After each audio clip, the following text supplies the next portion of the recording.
Hello, it's March 2022, and I've done two videos on what's taking place in the Eastern Bloc with Russia and Ukraine.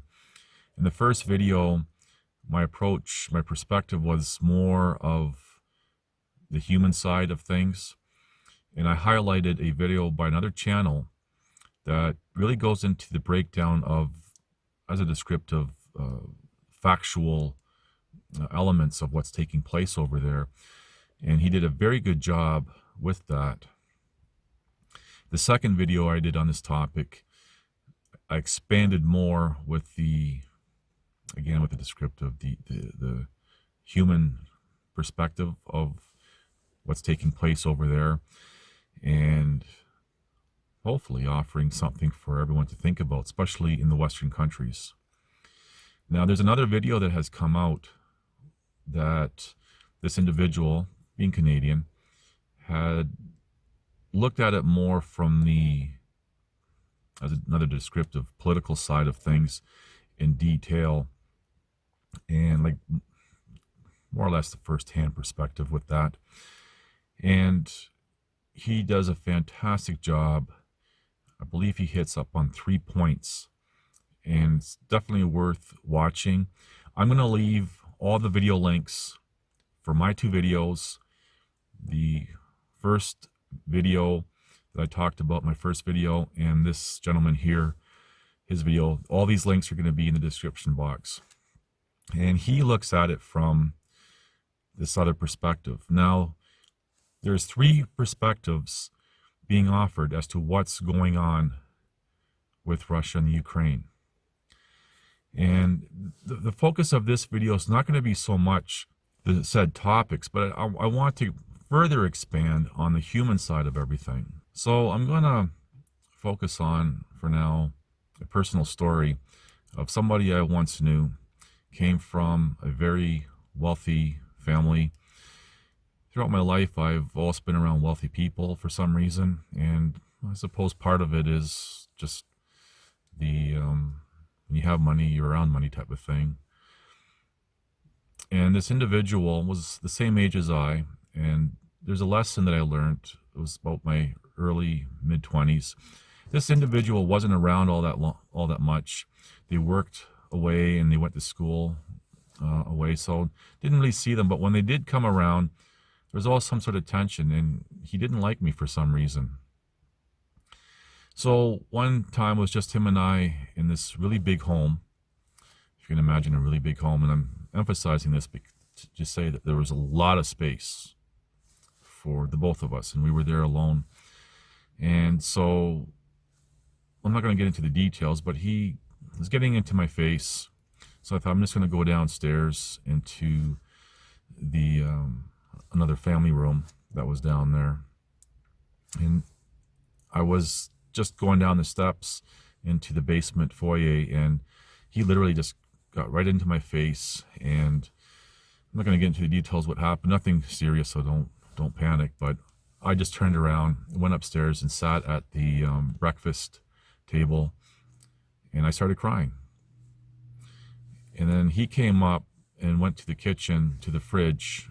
Like, it was, the kitchen was huge, and the breakfast table was part of that.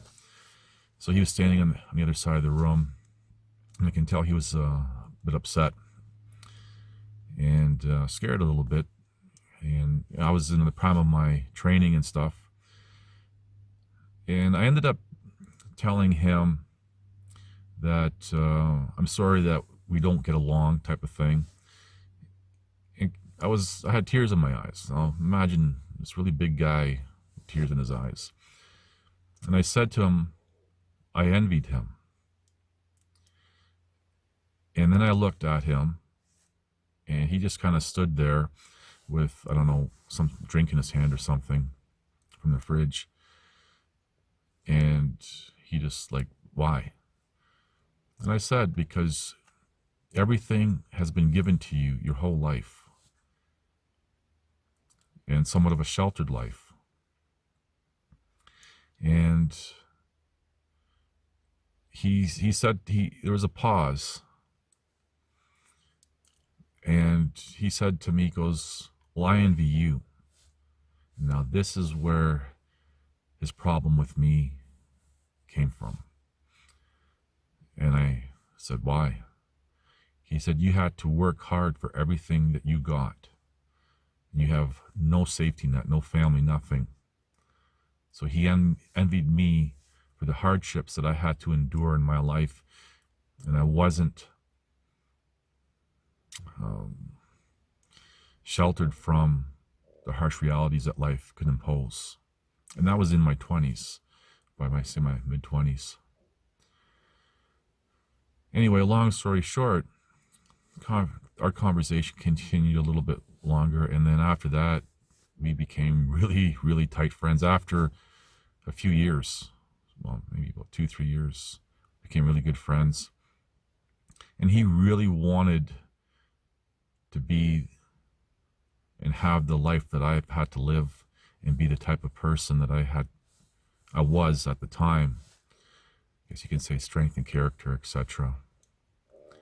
And I looked at him as how lucky he was to have everything just given to him.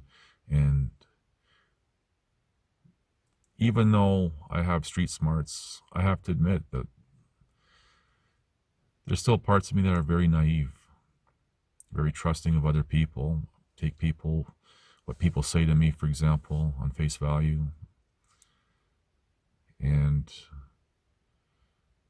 But I wasn't sheltered like he was. So he didn't experience the hardships in life. Why am I telling you this story with this topic? Well, when you look at what's happening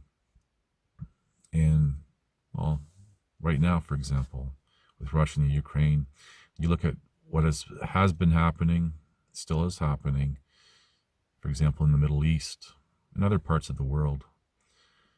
Western countries specifically, I'm going to focus on people in North America, have been sheltered. They're very naive.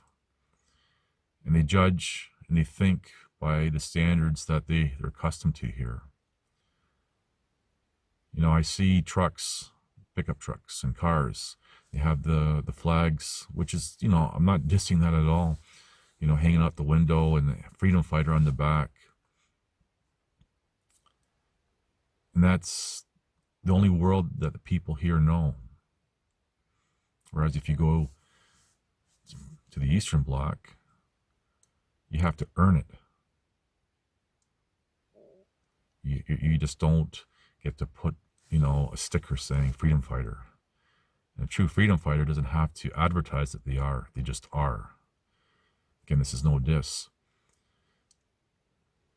So my story relates to, for example, people in North America being naive, being sheltered, and how other countries, say from the Eastern Bloc, look at people here with envy because people haven't had to experience the hardships over there.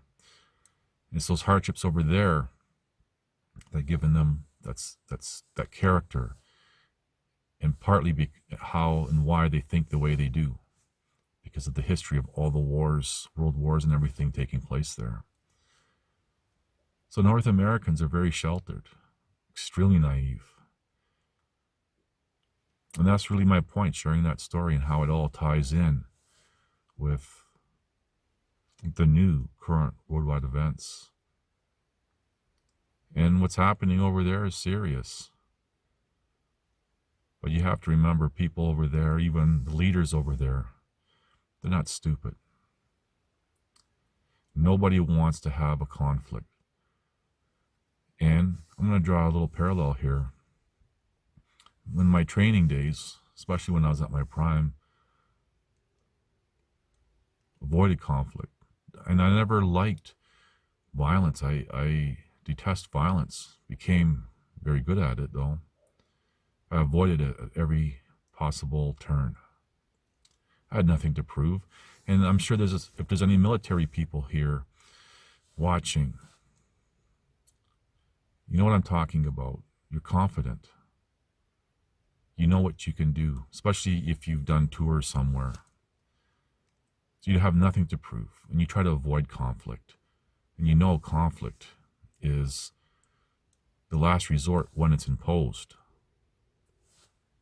So, but most people don't even have any fighting experience, let alone military experience to understand that. So that's really all I want to say. Again, I've offered a different perspective than these other two videos that I've been referencing now with regards to what's happening over there. And for people who now want to start researching to educate themselves what's happening over there, just a little heads up. A lot of the things that you're going to be reading are extremely biased with regards to, as a descriptive, the vilification of the Eastern Bloc and certain leaders over there. And I'm not saying that they're saints, by no means. Just take a look at what we got here. They're not saints either. None of them are. They're in their own reality, within the reality that we all share.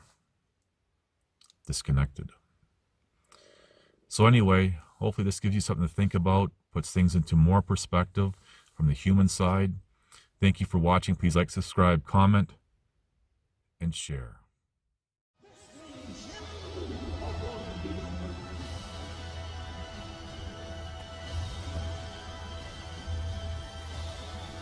Listen to this and write it down if you can't remember it. You're never going to outgrow warfare. You simply must learn to fight. I hear people saying to me, oh, when is it going to get easier? When you die.